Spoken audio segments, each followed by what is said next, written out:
नमस्कार मंडळी, मी प्रतीक पाटील आणि तुमचं पुन्हा एकदा आपल्या चॅनलच्या एका नवीन व्हिडिओमध्ये स्वागत आहे। तर आज खूप दिवसातून आम्ही रॉड फिशिंग करायला चाललोय मांडवा जेटीला आणि सोबत बघा प्रीतम आहे आणि नवीन माणूस भक्तीज बरेच दिवसातून आलाय। तर आज बघूया आपल्याला मांडवा जेटीला काय काय भेटते। आपण बरेच मासे पकडायचा प्रयत्न करू आणि कोणकोणते मासे भेटतील ते बघा तुम्ही व्हिडिओमध्ये कंटिन्यू राहा, मी तुम्हाला दाखवतो। बघा आम्ही पोहोचलोय, लोकेशन बघा एकदम भारी आहे। इकडं समुद्र आणि इकडं डोंगर।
एक जिल्ह्यामध्ये चिंबोरा आलेला आहे, मीडियम साईजचा आहे।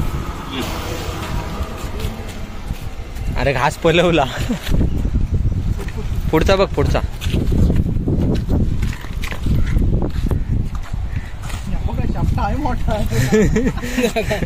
तुझ्या हाताला यश नाही आहे, तुझ्या हाताला यश नाही।